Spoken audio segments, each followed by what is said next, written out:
You can access the entire episode now on our website, forbiddenknowledge.news, Rokfin, Rumble, and all podcast platforms. Have you ever explored, or is it possible, do you think, to understand exactly how many lives we have experienced?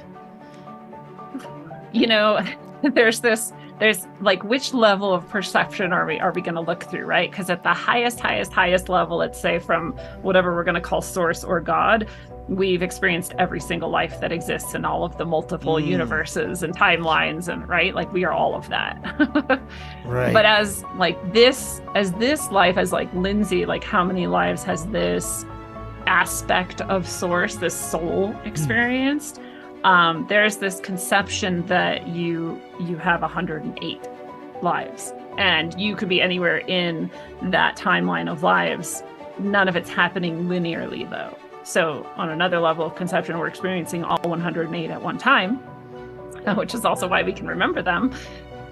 But you know, some people might be, if you were looking at it more linearly, on their like 12th life, or, you know, their 50th life, or their 99th life, or their like 106th, like you're almost done. Right? And I think the people who are experiencing in linear consciousness closer to that 108th level are people who we look at and go, oh, that's an old soul, or this is a wise soul, or this is a person who's really tapped in or connected or really understands like who and what we are.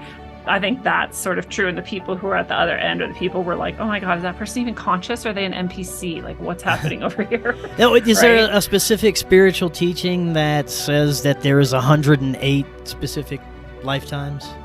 Yeah, it's like a Buddhist, Vedic, sort of Hindu. It's over in those sorts of areas where that specific number has come up. Yeah, okay. But it's not like, I don't know a lot of people who really get to like materialist or like, yes, that's exactly 108. And, you know, I feel like it's much more nebulous than this. So again, the way I understand it is like, right now I'm Lindsey and I have this sort of string of lives that might be 108 lives. And that specific stream is like representing an aspect of the mass consciousness that is creating itself and healing itself and discovering every aspect of itself. But it is actually still just one strand of this much larger consciousness too. Right? And we're all sort of moving that way or a part of that as well. It's just, again, it's like, which level do we want to look at it from, and what's actually helpful from which to look at. Do you think that we have to experience lifetimes as lower life forms like animals or insects, and we have to build ourselves up to humans?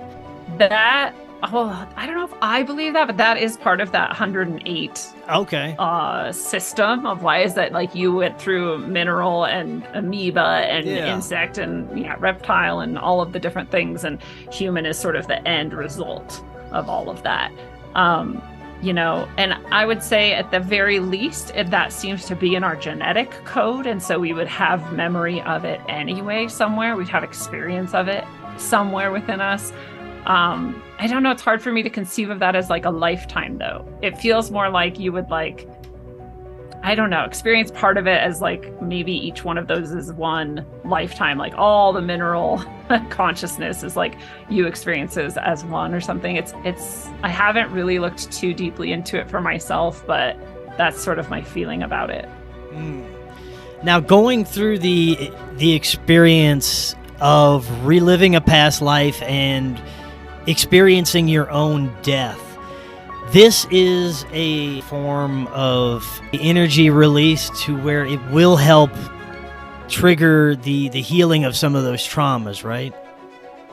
Yeah, it definitely brings healing of current life traumas, and just even the understanding or the information of it can do that. And that's why I started, my guides and allies guided me to offer past life readings and past life trauma healing work, because I don't I can't necessarily give people that same type of reliving and immersive memory that I've had, although anyone's capable of experiencing that. I can't like trigger it for someone, but I can give them the information. And even the information, I see people's lives transforming just from receiving that. Like, you had this life and here's how it was for you and here's what happened for you.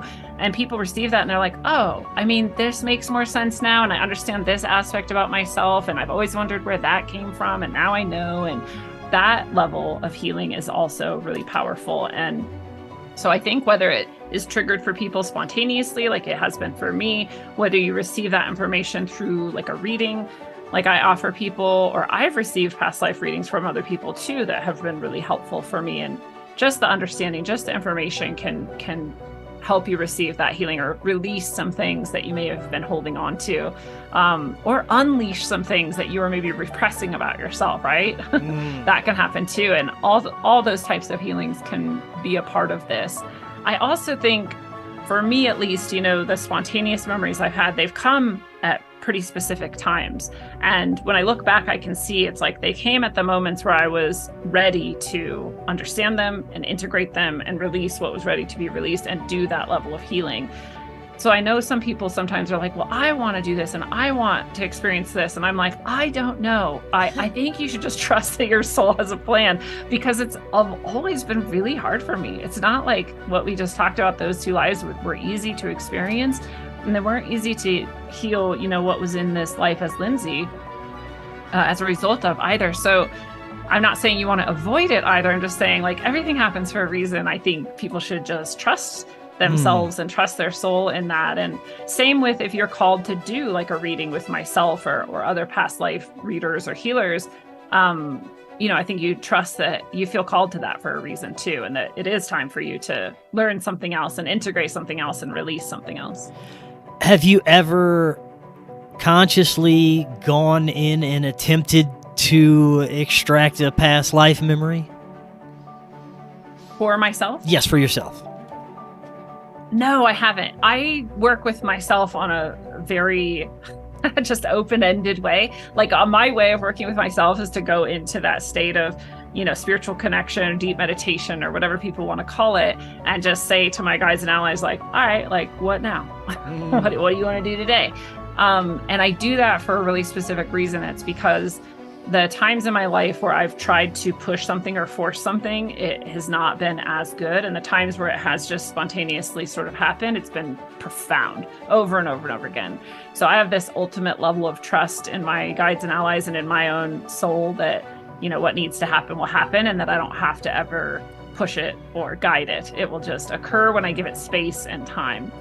And that's actually the way I work as well with people. And this is why some people will ask me, like, oh, can I come to you for mediumship stuff? Can we contact, one of my passed on loved ones or whatnot? And I always say, well, maybe, right? I don't know, because I have had people who have passed come through tarot readings and past life readings and, guidance sessions that I do with people and different healings, but I don't do it on purpose. And that's confusing for some people, because there's so many people who do, and they're like, I am a medium, or I am a past life reader, I am this and that. And I'm like, I'll do this session with you. It'll be this long, and I know healing and blessings and stuff will happen, but I don't know exactly what it's going to be. And sometimes we do see past lives for people, and sometimes we see people who have passed on, and sometimes their spiritual guides and allies come through, and sometimes a massive blessing will happen, and sometimes a physical healing will happen. But the truth is that I don't know what's best for you, but your spiritual guides and allies do, and my spiritual guides and allies do. And so if we just open that space and go in, like, exactly the right thing will happen. Which is not to say I don't get specific. When I do a past life reading, it's a past life reading. We're going to see your past life. But what will happen, because of that, or in connection with that, or what blessing energy or messages will come through, or whether or not a past on loved one will come through along with that, that's all kind of up to you and your soul and your spiritual guides and allies. Have you experienced or helped anyone experience a level of physical healing from a past life trauma? Physical healing from past life trauma. I know that physical healing has occurred for people, but I'm trying to remember like a specific example that would be good.